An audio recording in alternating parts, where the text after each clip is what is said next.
vamos a recorrer una de las partes más emocionantes de mi viaje, porque finalmente estaré navegando por el río Orinoco.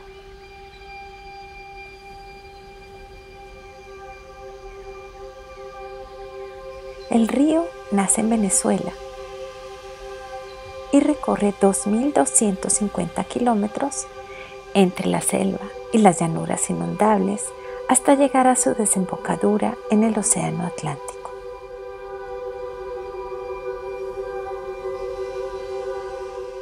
Yo comencé mi recorrido en la pequeña localidad de Garcitas, en Colombia, en medio de una fuerte tormenta.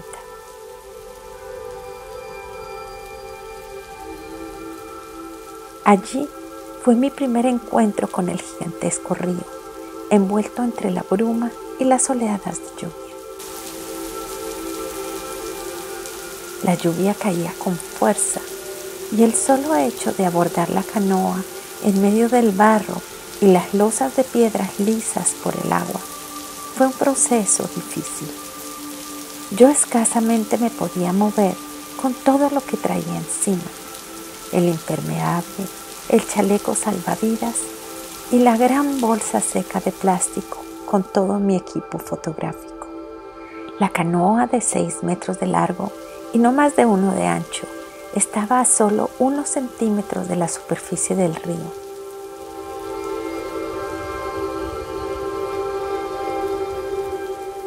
Mi primera sensación fue de sorpresa. No había imaginado este viaje en medio de un temporal que me impedía abrir los ojos. El agua caía con fuerza y rodaba sobre mi cara. Pronto me di cuenta de que si giraba hacia atrás, podía al menos mantener mis ojos abiertos.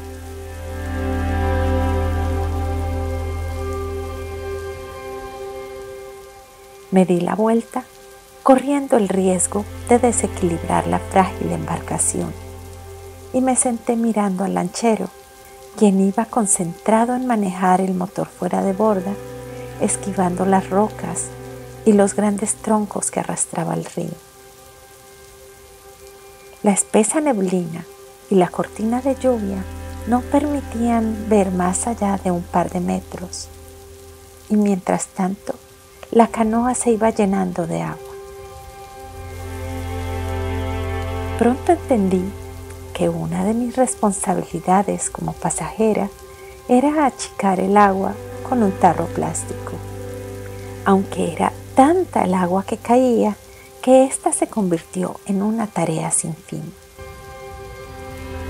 Después de varias horas de navegar, nos detuvimos a estirar las piernas en una construcción carcomida por el tiempo y el abandono. Ya no llovía con tanta fuerza y una leve llovizna nos acompañó en la visita a este triste lugar. La gran mole de cemento, construida por un sacerdote católico a mediados del siglo XX, alojó a casi 600 jóvenes habitantes de la calle en Bogotá para rehabilitarlos de la droga. Mientras caminaba por los extensos corredores y entre los dormitorios, donde aún quedaban cientos de estructuras de metal oxidado de lo que alguna vez fueron literas, sentía que me embargaba un sentimiento de angustia inexplicable. Esos recintos estaban invadidos por aves, plantas trepadoras e insectos que entraban y salían a través de los barrotes de hierro. Un par de murales con la pintura descascarada dejaban ver unos payasos y equilibristas de circo que no lograban alegrar la sensación que tuve al recorrer este lugar. En el extremo sur de la construcción y frente al río había un busto gigantesco del libertador Simón Bolívar con un árbol que crecía sobre su cabeza. La propiedad estaba rodeada de árboles de mango cargados de frutas aún verdes, y su abundancia contrastaba con el deterioro del lugar. Al final de la tarde, los cielos se abrieron y unos tímidos rayos de sol me permitieron por fin ver el río y gozar de su belleza.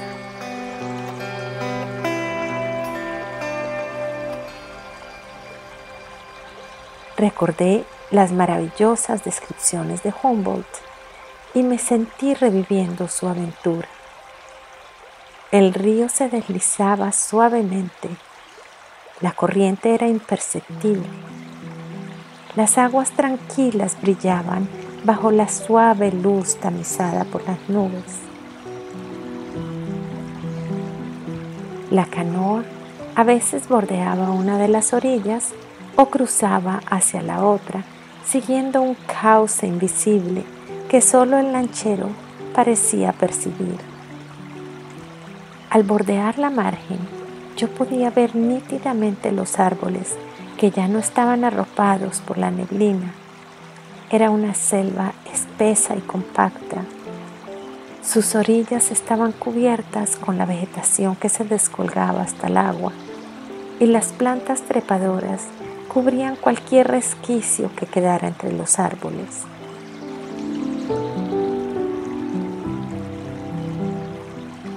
Más adelante aparecieron las grandes piedras en las orillas. De lejos parecían mamíferos acostados en las playas tomando el sol.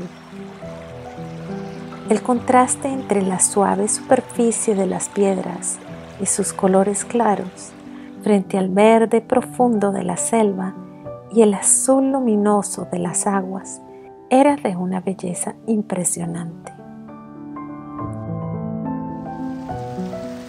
Al final de la tarde, el lanchero nos advirtió que estábamos próximos a llegar a un raudal y que la embarcación iba a moverse con fuerza por la corriente. Desde lejos se alcanzaban a ver la espuma y las grandes piedras. Ya más cerca, los grandes remolinos sobre la superficie. Aunque sentí un poco de miedo, pasó pronto. La corriente parecía bullir desde el fondo, formando grandes círculos con burbujas que semejaban agua hirviendo. Fue tanta la fascinación por estar allí que el miedo se disipó y pude concentrarme en preservar esos momentos.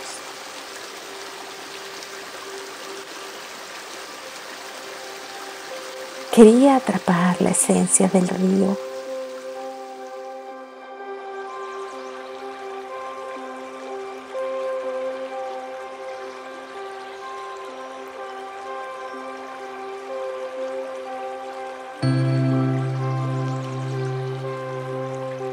El cielo comenzó a teñirse de colores y finalmente llegamos a la isla de Pedro Camejo, donde acamparíamos por los próximos 3 días. La isla estaba situada en el centro del río, entre las fronteras de Colombia y Venezuela. Tenía una amplia playa de arena blanca que cuando subiera el nivel de las aguas estaría bajo el agua durante varios meses.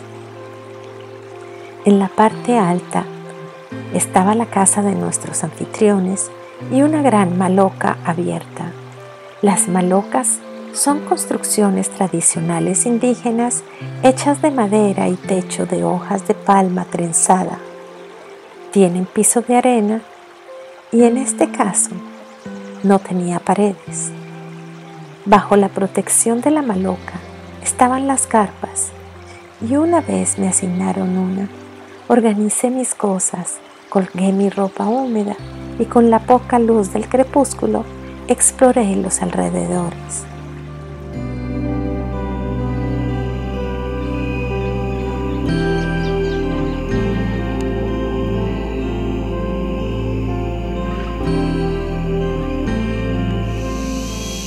Hacía muchos años que no dormía en una carpa sobre la arena y me emocioné con la noche estrellada y con un pequeño cachito de luna.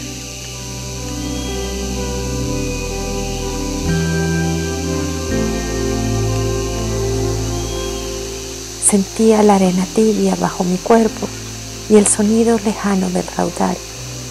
Pude escuchar los sonidos de la noche, las cigarras, las aves y el viento sacudiendo las palmas. Recordé las muchas veces que fui de camping con mi familia, cuando dormía arrullada por las olas del mar Caribe y disfrutaba de la luna llena brillando sobre el mar. Aunque era otro lugar y otro tiempo, me sentí como en casa y me quedé dormida.